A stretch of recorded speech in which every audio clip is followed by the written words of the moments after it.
Bom, dentro daquela abordagem que eu conversei com vocês na palestra anterior, então a gente tem, para combinar a proteção passiva dentro dos edifícios industriais, temos que olhar com mais pormenor, com mais cuidado, mais carinho na questão dos mecanismos de propagação do incêndio, né? Então, os efeitos dos incêndios florestais nos elementos de construção tem muito a ver, né, no caso dos incêndios florestais, da forma como eles chegam aos edifícios. Então, as condições, né, em que chegam dependem do depósito das fagulhas incandescentes, que são transportadas pelo vento, da radiação na frente de chama e o ataque das chamas diretas. A predominância, né, como eu disse, é muito forte, né, por partículas inflamadas carregadas pelo vento. E essa predominância ela é relatada em diversos incêndios florestais. Porém, a questão, né, da radiação é uma questão importante quando o incêndio vai chegando próximo do edifício. A quantidade, a forma, o material das fagulhas, a quantidade das partículas combustíveis que são transportadas pelo vento, a duração desse ataque do incêndio florestal, as condições ambientais em que são depositadas essas fagulhas, sejam elas adjacentes ao edificado ou se ingressam ao interior dos edifícios, elas influenciam realmente o comportamento do material que está ali instalado no sistema construtivo. Os pesquisadores Potter e Leonard, que são vinculados ao CSIRO, eles têm uma abordagem que, inclusive, faz parte de uma norma australiana, 3959, que estabelece perfis de fluxo de calor radiante em função do tempo e determinaram, através desses perfis, a sensibilidade dos elementos de construção e para definir os critérios em que material ia ser empregado a cada fluxo de calor. Da mesma maneira que a apresentação anterior, né, também leva-se em conta essa evolução do incêndio, né, e isso aqui é em função do tempo, ou seja, pode ser que em determinado tempo ele esteja mais longe da casa, aqui está mais próximo e aqui está mais próximo. E o incêndio, em função do tempo, se variando. A propagação do calor, né, ela ocorre, no caso do calor radiante, é de forma linear, pode ter a influência de obstáculos para cortar esse efeito da radiação, mas objetos transparentes vão permitir que o calor radiante passe por eles e possa influenciar e aquecer materiais presentes dentro do ambiente construído. Então, a energia que é absorvida pelos elementos construtivos vai provocar aquecimento, inclui o material que está ao redor deles e resulta em diversas situações que podem ser evidenciadas. Falhas estruturais, seja por fusão ou fissuração, ignição de um componente do edifício para o seu aquecimento, promovido pela ignição pilotada, né? Aquecimento de um componente do edifício até o ponto em que os gases se inflamam espontaneamente, ignição não pilotada ou espontânea, ou na perda da umidade superficial do material, de forma muito rápida, ou seja, à medida que o calor vai aumentando, o fluxo de calor vai aumentando, aumenta a capacidade do material adjacente de se inflamar. Então, seja qualquer um dos três elementos, né, de ataque, seja por radiação, seja pelas partículas inflamadas, seja pelo contato direto das chamas, eles podem ocorrer de forma sinérgica, né, e não de maneira isolada, eles podem ocorrer de maneira conjunta, mas, normalmente, a predominância desses é o ataque por radiação. Componentes construtivos com materiais inflamáveis apresentam, normalmente, valores mais baixos para a ignição em termos de fluxo de calor. E normalmente se usa os limites para a ignição pilotada. Elementos de madeira, né, uma referência muito conhecida, se ignizam com 12 kW por metro quadrado. Mas essa ignição ela pode ocorrer em 10 minutos, em 20 minutos, em 30 minutos, depende da forma, por quanto tempo aquilo ali está exposto ao calor radiante. Então, depende muito da exposição. Pode ser que o incêndio tenha uma potência, uma intensidade muito grande, e os 12 kW sejam de forma 12, 20, 25, 30, 50, enfim. Isso muda muito conforme o incêndio que está em curso. Então, dentro desse contexto, né, a gente viu já esse quadrinho aqui, que é a proposta de resolver o problema do incêndio nas áreas urbanas. Entretanto, uma das propostas que que é colocada por Ramsey e Rudolph é de que você tenha, a partir de determinados objetivos, para resolver o problema do incêndio no exterior, né, na envolvente externa, você tem alguns princípios de projeto em que você trate, através desses princípios, a resolução desses objetivos, para atingir os objetivos. Então, citando aqui, se eu vou trabalhar para reduzir as ignições por fagulhas e detritos em combustão impulsionados pelo vento, eu tenho que reduzir os pontos de acúmulo, eu tenho que reduzir a utilização de materiais combustíveis na envolvente, evitar que essas fagulhas entrem dentro da edificação e também proporcionar a quantidade de serviços públicos essenciais. Então, aqui eu tenho 4 situações que eu tenho que trabalhar. Agora, se eu quero reduzir as ignições pelos efeitos do calor radiante, essencialmente, trabalhar a redução dos materiais combustíveis na envolvente e proporcionar a quantidade de serviços essenciais. Aqui, essa quarta, na verdade, está muito focada às infraestruturas de telefonia, elétrica, dados, né? Coisas que são úteis quando tem os eventos extremos. Entretanto, as 3 primeiras estão fortemente ligadas, né, amplamente ligadas aos sistemas construtivos na envolvente exterior.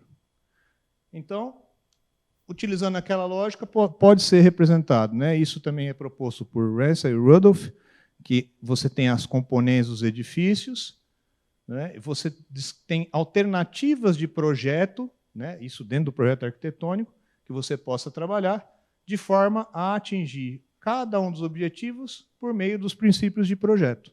Então, há uma combinação em princípios para cada objetivo e por meio das alternativas. Okay?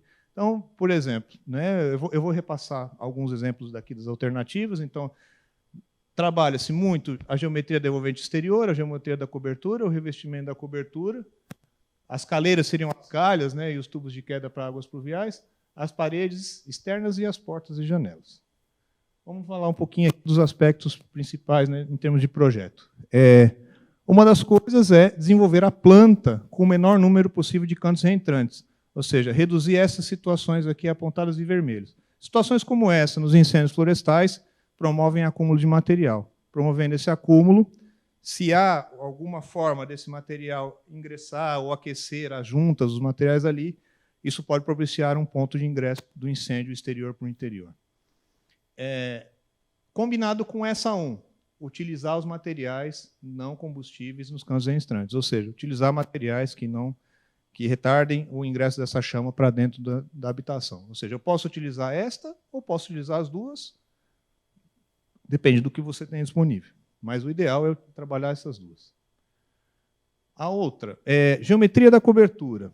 É trabalhar a forma como esse acúmulo potencial das folhas e folhagens, né, e sujidades nas calhas, né, isso seja facilmente removível por meio de ações durante o processo de ocupação do edifício. Então, se eu tenho situações potenciais e que possa promover esse acúmulo, o melhor, dentro do conceito arquitetônico, é evitá-las, é trabalhar com situações desse tipo. Né? Então, é evitar essas situações, trabalhar o perfil da cobertura e utilizar de maneira combinada materiais não combustíveis com pontos de acúmulo de brasas e partículas incandescentes. Também, além de trabalhar a geometria, né? Então, a gente estava aqui falando de... Perdão. Estávamos falando de geometria da envolvente exterior em planta, geometria da cobertura, e agora do revestimento da cobertura. Né? Então, as situações em que eu coloco a cobertura, sejam elas por meio de chapas, né, ou por meio de telhas, é ter uma condição em que eu substitua ou proteja os elementos de madeira, onde essas fagulhas ou partículas podem ser ingressadas. Então, se eu tenho condições de proteger a entrada aqui no beiral, né, aqui, se eu tenho condições de proteger a comeira, se eu tenho condições de colocar uma manta de isolamento, que seria já a P32, são questões que ajudam, né, a melhoria da resiliência do telhado para a situação do incêndio externo. A vedação do espaço da cobertura, né, ou seja, vedar as comeiras, utilizar rufos, né, que tenham seu travamento e isolamento dessas situações, também, aqui eles chamam de bird stops, né, que é a entrada aqui do telhado, também você ter situações que isolem essa entrada de partículas por aqui, né, enfim, isso ajuda muito, né, a proteção da cobertura em relação aos incêndios extremos.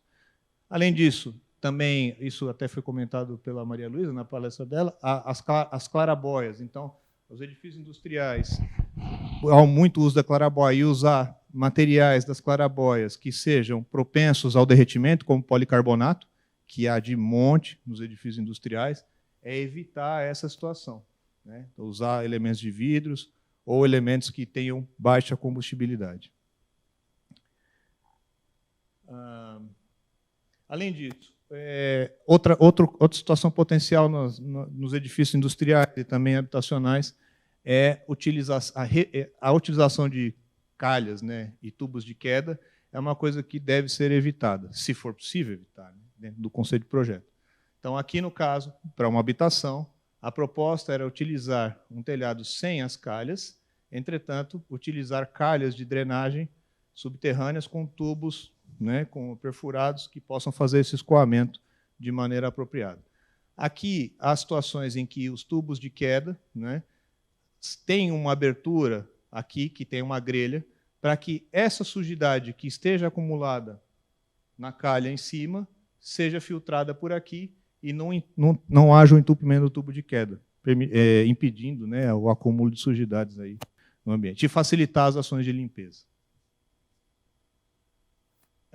Outro aspecto de projeto também, e isso envolve aí um esforço, né, estético, também um esforço da conjugação da estética versus funcionalidade, é de reduzir, né, situações com pontos vulneráveis, são esses pontos em vermelho, né? Então, pode ser que para aquela situação era mais adequado, em termos estéticos, ter uma situação como essa, entretanto, para o incêndio florestal, essa situação é uma situação indesejável, pode acumular sujidades, detritos em chamas, e se tiver materiais potencialmente combustíveis, isso pode ajudar a ingressar o incêndio para o interior da casa ou da indústria.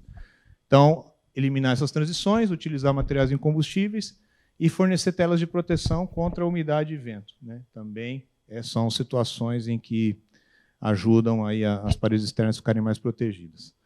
Nas portas e janelas, as proteções das frestas são muito importantes, porque essas frestas podem também causar pontos de ingresso indesejáveis das partículas incandescentes e usar elementos envidraçados adequados, principalmente nas portadas, bay windows, né, situações como essa, utilizar elementos envidraçados que tenham um bom comportamento ao fogo é o que se deve considerar. Vidro simples, em situações de casas ou indústrias propensas a incêndios florestais, não deve ser utilizado, porque eles têm uma temperatura de ruptura mais baixa e, com a potência do incêndio florestal vindo para o edifício industrial, eles rompem tanto pela radiação quanto pela vibração promovida pelo incêndio ao longo do tempo. O uso de telas com malha de metal ajuda a reter essas partículas incandescentes que possam ingressar de fora para dentro, e a vedação dessas pequenas lacunas com rodapés, né, ajuda bastante. Bom, de forma a sintetizar um pouco dessa abordagem, né, a ideia era apresentar alguns aspectos, né, que possam ser aplicados nos edifícios industriais, com base nos trabalhos coletados aí do Ransom e Rudolph, e aí de outros pesquisadores na área de incêndios florestais, focada na habitação. Essa pesquisa, né, essa busca por informações, normalmente ela não é tão simples, né? Eu tive no início, quando estava trabalhando com esse projeto, às vezes as coisas estão muito dispersas, né? Então esse é o trabalho do pesquisador, é de ir juntando as peças e coletar e a gente agrupar isso e deixar de uma forma um pouco mais amigável, né? E a gente, no dia a dia, na prática do projeto, às vezes essas informações não são tão disponíveis, né? Não são tão amigáveis, mas há maneiras da gente fazer a coisa bem, né?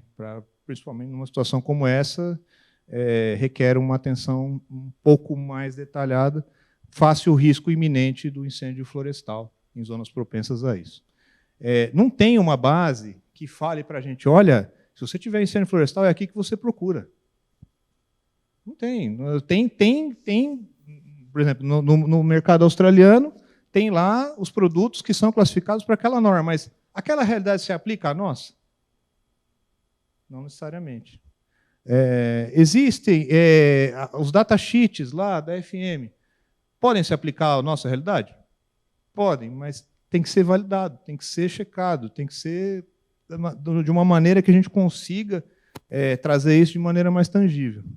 Então, para quem desenvolve o projeto, tem que perceber realmente qual que é os requisitos de comportamento ao fogo que são necessários para aquela situação, de forma que deixe o seu edifício mais seguro em frente ao incêndio florestal, né? E também pensar na proposta arquitetônica, privilegiando ao que ele quer em termos de conceito, proposta, estética, tudo, mas focar na questão da resiliência frente ao incêndio rural, né, florestal. Eu gostaria também de agradecer ao projeto House Refuge, que eu também estou envolvido lá como bolsista de pesquisa, pela oportunidade de a gente estudar esse tema, né? E também agradecer aí aos meus orientadores, né, professor João Paulo e professor Arena, que estão aqui presentes no desenvolvimento desse trabalho. Obrigado. Só para te colocar uma questão, portanto, apresentaste aqui um conjunto de medidas de proteção ativa, um conjunto de medidas de proteção passiva, e eu agora queria que explicasses ou que dissesses como é que isso pode ser introduzido na regulamentação, ou seja, se já existem regulamentações, portanto, em diferentes partes do mundo, para este tipo de situação, portanto, incêndio externo, como é que isso é integrado? Se é só medidas de proteção ativa que são tidas em conta, se as passivas também, aliás, ao contrário, se é só as passivas que são tidas em conta, se as ativas também são tidas em conta. E já agora, se isto era possível, portanto, também criar uma regulamentação para o Brasil, nomeadamente uma IT, porque nós temos incêndios no norte de Minas, não é? Incêndios florestais que afetam edifícios, não é? Não na magnitude dos incêndios que existem em Portugal, mas existem no Planalto Central, Brasil e agora Goiás, e portanto, se calhar, um dia destes, portanto, terá que se pensar em ITs para esse fim. Como eu disse, há muita informação disponível para várias situações e situações relativas aos países. Eu acho que para o Brasil, se a gente for fazer algo na ótica Brasil, tem que ser pego à lupa do Brasil em termos do que há de regulamentação, que já tem uma base construída em termos de segurança contra incêndio, e trazer o que é bom dessas regulamentações em termos de conceito, abordagem, e fazer as adaptações. Eu acho que é possível, sim, não é algo muito difícil e muito penoso. Acho que dá para se fazer. Um estudo, dedicação, e eu acho que há um direcionamento possível.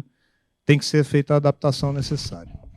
Agora, em termos de fazer uma regulamentação para resolver o problema dos corpos de bombeiros, né? Então, aqui são 27 estados, 27 corpos de bombeiros pensando diferentes, com as necessidades diferentes e vai-tas diferentes, vamos dizer assim. Sim, mas não tens incêndios florestais em todos os estados. Não, o fogo é o mesmo em todos, né? Florestal? Não. Não é diferente. Não, só tens incêndios florestais no Brasil, norte de Minas, Planalto Central. Tipo, uns 5, 6 pontos, vamos pensar assim. Sim. Tá. Mas, assim, esse caso, né, acho que valeria uma conversa entre esses estados. Né? Acho que se fosse promovido isso seria ótimo. Eu sei que tem um grupo de trabalho atual que fizeram uma prática recomendada para combate a incêndios florestais, inclusive foi uma norma recentemente publicada. Mas, para o edificado, eu acho que os players são diferentes, né? Os envolvidos são diferentes, porque aí vai envolver a questão dos sistemas construtivos, vai envolver a questão dos projetistas, né? Não é só o combatente, né? Uma coisa é o combate ao incêndio em si, lá, né? O bombeiro sapador, que é a figura que tem lá em Portugal, né? É o bombeiro que vai lá com a ferramenta, faz o acero e corta aquele incêndio no caminho. Então, assim, existe uma prática para isso recentemente colocada. Mas eu acho que a parte componente edificado, eu acho que isso vai muito de cada estado e acho que teria que haver uma conversa integrada para primeiro eles entenderem o problema de cada um e a partir disso tentar botar alguma coisa, né, em termos de regulamentação. Eu acho que é um caminho possível.